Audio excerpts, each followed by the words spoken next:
साल था 1983। समुद्र के बीचों बीच एक नाव से कुछ समुद्री गोताखोरों अरेबियन सी में छलांग लगा रहे थे। वह गहरे समुद्र में एक खास खोज के लिए उतरे थे। सतह से कई मील नीचे उन्हें जो नजारा दिखा उसने पूरी दुनिया को चौंका कर रख दिया। एक विशाल नगरी मानो आज के किसी आधुनिक शहर की तरह समुद्र के भीतर बसी हुई हो। ऊंची ऊंची दीवारें, सड़कें, मूर्तियां, महल और एक पूरा सुव्यवस्थित शहर। इस अद्भुत नगरी को देखकर सभी गोताखोर अवाक रह गए। जब उन्होंने वहां से पत्थरों के नमूने इकट्ठा किए और उनकी जांच की तो एक रहस्य सामने आया। यह पत्थर महाभारत के समय के थे। ये वही नगरी थी जिसके बारे में महाभारत में भी उल्लेख मिलता है। यह है कहानी भगवान श्री कृष्ण की पवित्र नगरी द्वारका की। लेकिन आगे बढ़ने से पहले इस वीडियो को एक लाइक करके चैनल को सब्सक्राइब जरूर कर लीजिए, क्योंकि यह आपके लिए 1 सेकंड का काम है, लेकिन इससे हमारी काफी बड़ी मदद होती है। दोस्तों, श्री कृष्ण का साम्राज्य सिर्फ इस धरती पर ही नहीं बल्कि हर मनुष्य के दिल में भी है। लेकिन आज हम आपको एक अदृश्य साम्राज्य के दर्शन कराने जा रहे हैं, जो धरती की सतह पर नहीं बल्कि समुद्र की गहराइयों में छिपा हुआ है। यह वही स्थान है जहां कभी श्री कृष्ण ने अपनी सत्ता की नींव रखी थी, जहां का हर कण उनकी लीलाओं का साक्षी रहा है।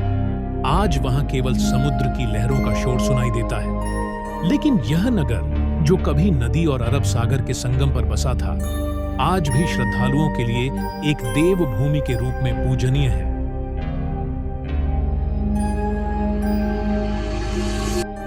विष्णु जी के 4 धामों में से एक द्वारका गुजरात के जामनगर जिले में अरब सागर के किनारे बसा एक छोटा सा शहर है, जहां लाखों कृष्ण भक्त दूर दूर से भगवान की एक झलक पाने के लिए आते हैं। भागवत पुराण के 10वें सत्र के अनुसार कंस का वध करने के बाद श्री कृष्ण यादव वंश के साथ मथुरा में बस गए। लेकिन कंस की मृत्यु से क्रोधित उसके ससुर जरासंध ने मथुरा पर 18 बार हमला किया।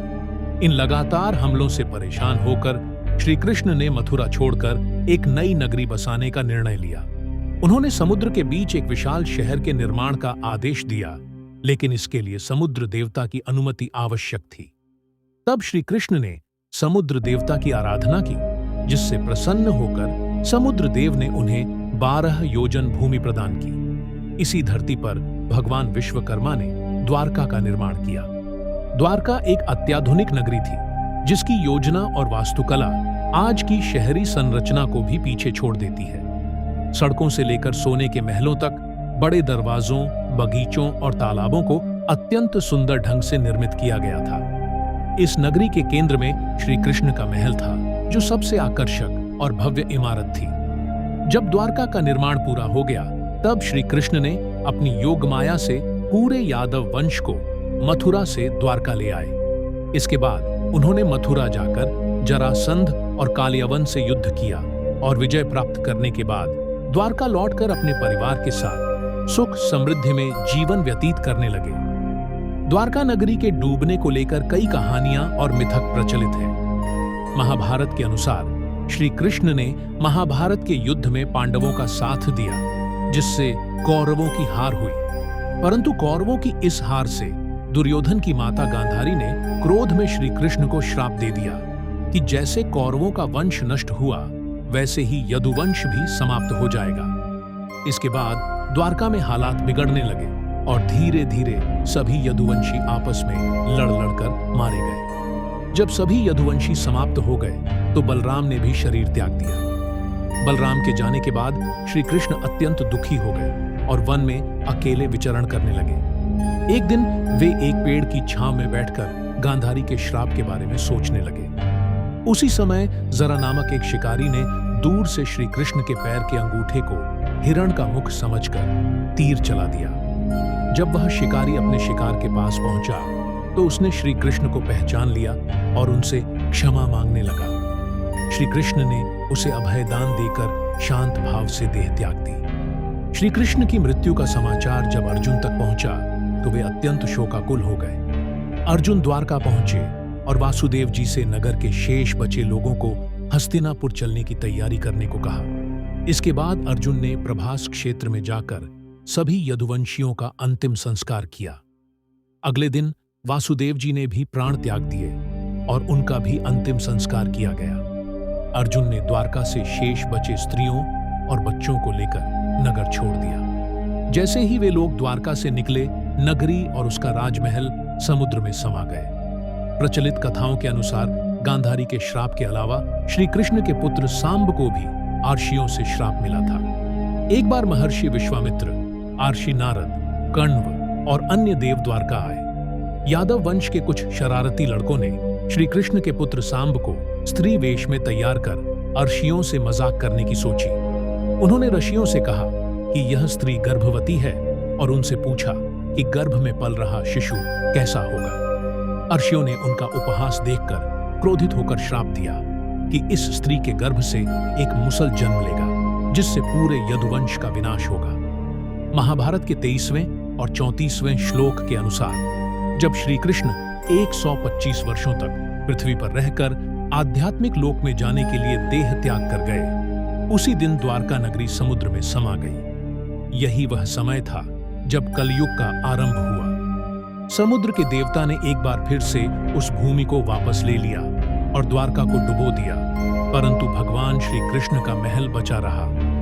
दोस्तों, द्वारका आज भी एक रहस्यमय नगरी बनी हुई है, लेकिन वर्तमान में इसके समुद्र में छिपे अवशेषों की खोज की जा रही है। आइए जानते हैं कि इस पर हमारे आर्कियोलॉजिस्ट क्या कहते हैं।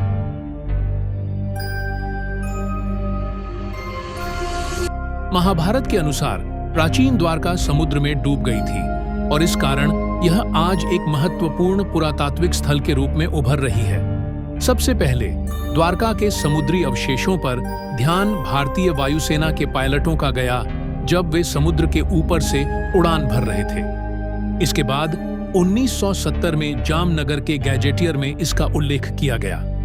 इससे पहले कई लोगों का मानना था कि द्वारका एक काल्पनिक नगरी है और काल्पनिक कहानियों का कोई ऐतिहासिक आधार नहीं होता।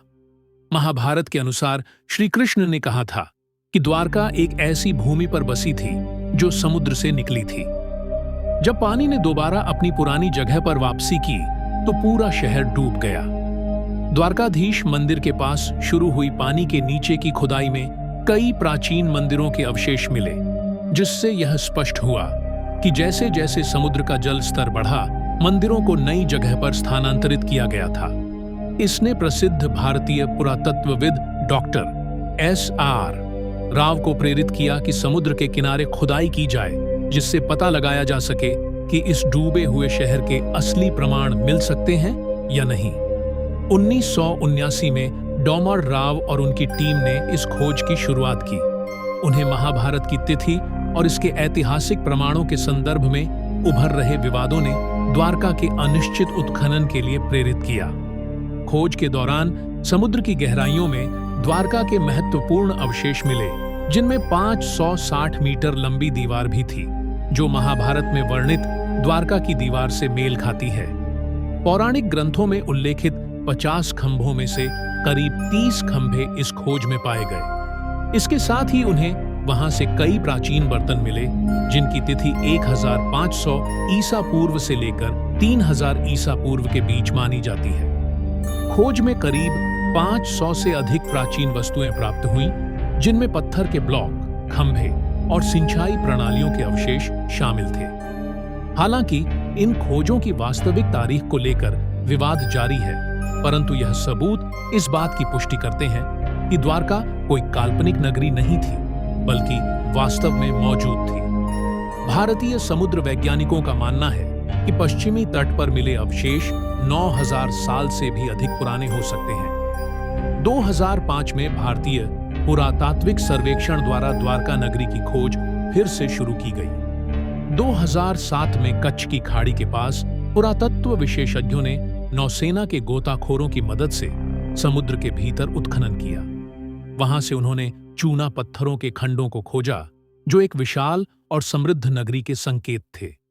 इसी खुदाई में सिक्के और कलाकृतियां भी मिली, जिनकी तारीखें समुद्र में मिले अवशेषों से मेल खाती थीं। पुरातत्व विशेषज्ञों के अनुसार द्वारका के तटीय इलाकों में 9 किलोमीटर लंबी एक प्राचीन नदी भी खोजी गई, जिसके किनारे प्राचीन सभ्यता के अवशेष और शिल्प पाए गए। इन शिल्पों का कार्बन डेटिंग परीक्षण किया गया, जिससे यह साबित हुआ कि यह अवशेष 9000 साल से भी अधिक पुराने थे। समुद्र के भीतर मिले शिल्पों ने यह भी संकेत दिया कि द्वारका का एक प्राचीन बंदरगाह था, जो 15वीं से 18वीं शताब्दी तक भारतीय और अन्य क्षेत्रों के साथ व्यापारिक संपर्कों में सक्रिय भूमिका निभाता था।